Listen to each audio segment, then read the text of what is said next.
That's fine. I'm fine. You know, just it rattled me. I want to show you guys the kitchen. He starts walking. I'm like, and I'm starting to feel the energy now. Like the energy's heating up in the place in a way that you just sense it. Something is coming to life. And I'm like, why do you want to see the kitchen? I don't understand. Well, that's where they eat. He tells me that's where they eat. I'm like, oh boy, is he okay? And he just keeps walking ahead of us. I don't know if this guy's possessed, if he's crazy, if he's leading us on to something, a joke. And so he keeps going deeper. He takes us up and deeper inside. All of a sudden, we're in a corridor, and there's this eye, an occult eye. Basically an eye that's painted on like an arts and crafts style canvas with 69 written in the corners. And I'm like, oh my God, this is occult. You know, there probably are Satanists here too. I mean, where is this guy leading us? And then he leads us through a wall, and there's a death sign. It says death written on a chalkboard right in front of this wall. It's just like, if there's ever a time to run back, I said, this is it. We're not going to go here. It says death. This is, everything is giving me the feeling that we're really doomed. And he keeps pulling us through. And the girl didn't want to go either. So I thought, I can't break up the group. I'm going to stay together. So we go through this wall, and now we're back into the light in this lit corridor. And we're walking, and that's when we start to, like, there's footprints on the ground, like pretty fresh. It's a chalky ground. How do you say it? It's like construction saw, like a sawdust on the ground. So there's fresh footprints walking around.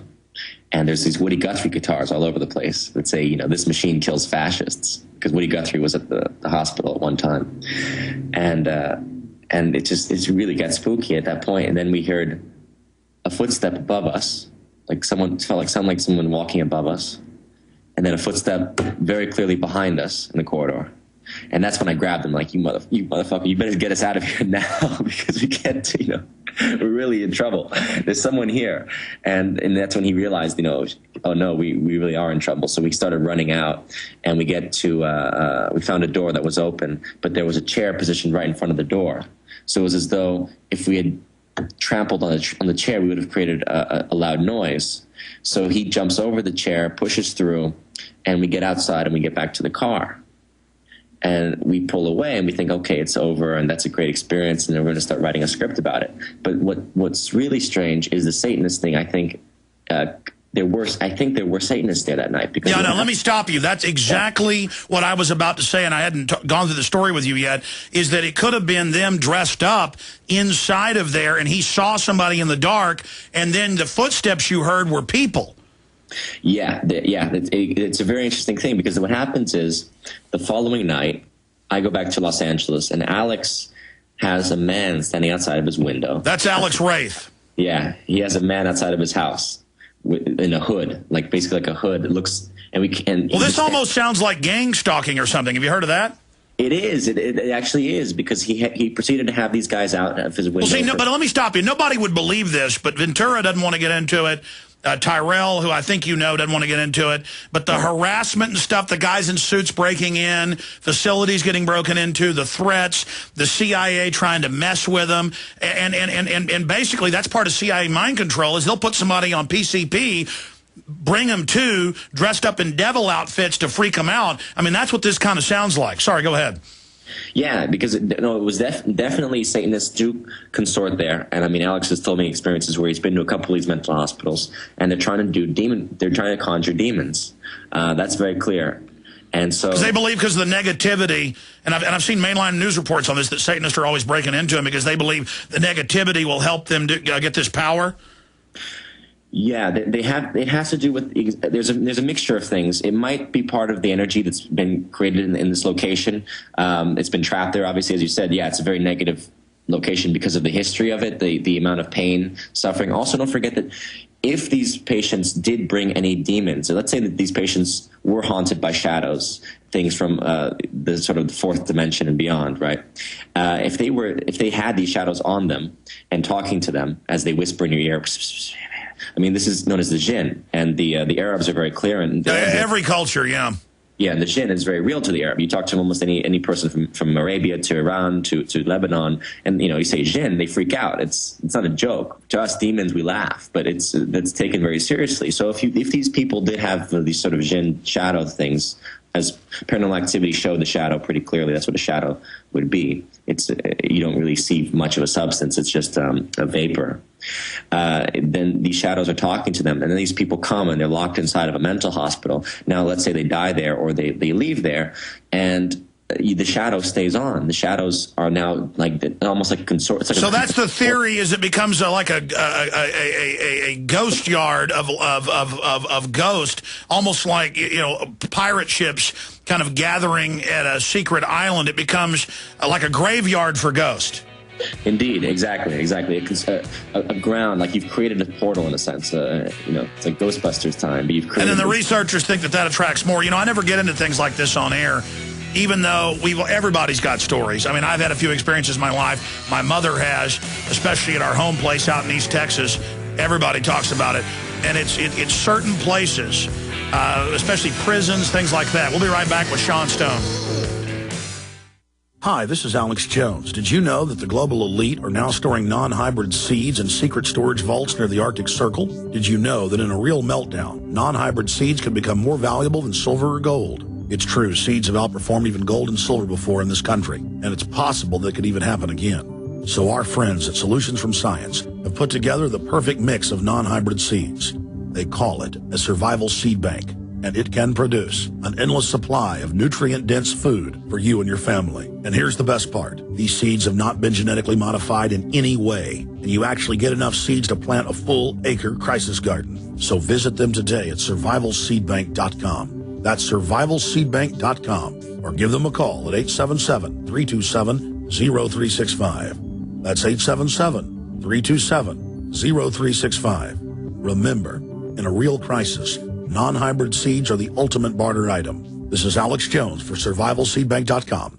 Fear of falling is the #1 reason seniors leave the home they love, and millions of aging Americans can no longer enjoy the pleasure of a simple bath from fear of falling. Don't leave your home. There is a solution. The revolutionary Designed for Seniors walk-in tub. Rediscover the soothing, luxurious pleasure of a comfortable and therapeutic bath by calling 877-513-3797. The Designed for Seniors walk-in tub has everything. A low step and walk-in door for easy access, built-in heating, easy-to-reach controls with both water and air jet therapy to soothe away aches and pains. All tubs are proudly made in the USA and come with a limited lifetime warranty. Enjoy a relaxing, safe, and comfortable bath again. Call 877-513-3797 and ask for the Designed for Seniors walk-in tub. That's 877-513-3797. The Designed for Seniors walk-in tub for boomers and beyond.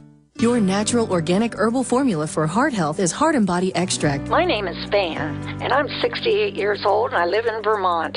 In the spring of 2003, I started to have problems with my heart. It felt like my heart was pounding, made me feel breathless. I tried many different things to try to get some help for myself.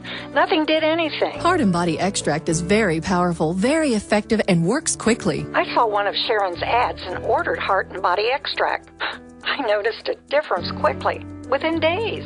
The episodes became less frequent, and by a month had completely vanished. Usually you find a 30-day or 60-day guarantee. Heart and Body Extract comes with a lifetime 100% ironclad money-back guarantee. Details at hbextract.com or call 866-295-5305. Call 866-295-5305. 866-295-5305 for Heart and Body Extract.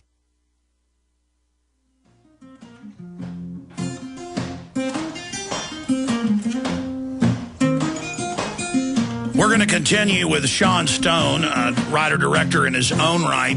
Throughout the entirety of the next hour, we're going to get into the Federal Reserve, the monetary system. Got some of the folks from LaRouche Pack coming on. But he's got this upcoming movie about his experience as Greystone coming out. And I never get into this stuff because if I can't prove something 100%, I don't cover it. But pretty much everybody's had experiences. Every culture, something's going on.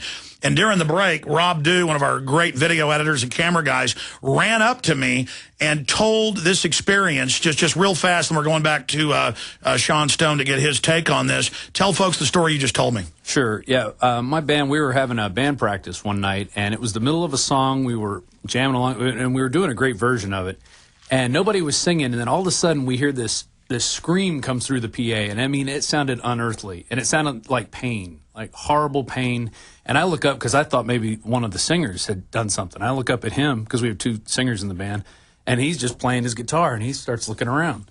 And then I look over at the other singer, and she's not doing anything. She's looking at me like, because they thought I did it. And then all of a sudden we felt this presence. I felt this presence, and then the singer confirmed it. She felt it too. I felt this thing go through me, and I got huge goosebumps. Like I've never had like that before. Now tell the rest where you were practicing. Okay, this is what's interesting. It was on First Street in South Austin, and it used to be a children's home where they would take. It looks like a nursing home type setup, long hallways with little rooms, but it's where they kept kids who were, mentally disturbed and stuff like that. So I mean, it totally ties in with what's going on. And is that a place where bands practice or something? Yeah, they've turned it into band rehearsals. Because I've heard of that place. Yeah, it's pretty interesting. There's a lot of mainly metal bands, but we're sort of like the nice hippie band that. Well, there you go. And I'm not going to get into any of my experiences. I'm just going to leave that alone. But Sean Stone, what's your take on that? Yeah, I think we don't quite understand is how this white noise thing works. Insofar as I consider the universe in terms of energy, right? I mean, if all of existence is really just an energy phenomena, and matter itself, as we know, is just a very it's a very slowed down frequency of energy. But if these things are, let's say, of a higher vibration and higher density, they're beyond our perceivable eye. Maybe they move simply too fast. I mean, a bullet moves too fast for the eye to see, so they could be moving too fast for us, however you want to put it. And they're able to ride certain waves the same way you could ride various bands for radio stations or whatnot. I mean, I've had demons call me and various caliber of voice actually talking to me. I mean, sometimes it sounds like a devil, very just kind of laughing and toying with you. But once it was actually a really interesting night where the thing was very clear and very human, and it was just talking to me and knew exactly what I was doing. I was in my apartment. But how do you know, here's the deal, how do you know it's not a government psyop because you're a successful actor, your dad's one of the most famous directors out there? I mean, there's cases of government doing this. How do you know some of the people that invited you to that former insane asylum, how do you know they didn't have people there to set you up? Well, no one invited me to the insane asylum. That was a break-in. I mean, that was really illegal, and Alex and I did it, secretly. No one would really known. How do you know Alex didn't set it up? I'm going to ask him that when he joins us. Well, you can ask him. It's a pretty complicated thing to do because the place is so big too. At the end of the day, it's tough. It's tough. I mean, unless you're following someone. You'd have to be really a trickster, and I think you'd have to be a genius, honestly, in order to actually set this stuff up. Because I've been through experiences with him where I've seen a girl get possessed, a couple girls actually, 2 or 3 get possessed. And that's because you've been working on this movie, researching this stuff. Yeah. Has it increased the amount of activity you're seeing since you've been focused on it? Yeah, I think it increases it. But you have to remember one thing, like we do with the Bohemian Grove, for example. I mean, there's a reason these guys are doing this pagan style of worship. They are trying to conjure something. Oh, by the way, we got to go to break, but you're right. People could say this is just a play, but I was there with those 1,000 men. They were getting off in it. They were in religious rapture. It was like going to a holy roller church where they're getting into it. They were in rapture. Sean Stone, stay there. We'll be right back in 60 seconds. Thank you for listening to GCN. Visit GCNlive.com today.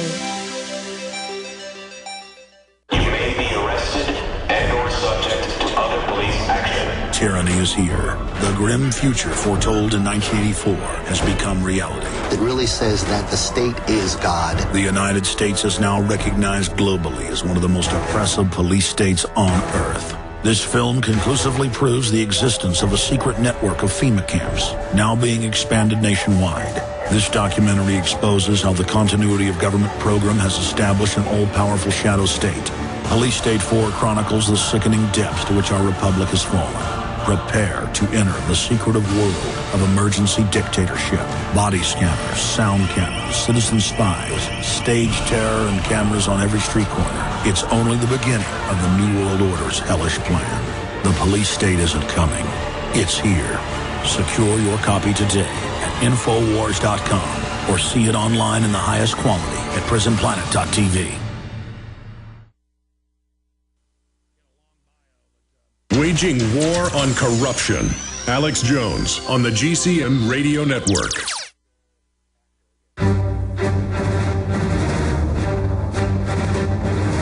Big Brother.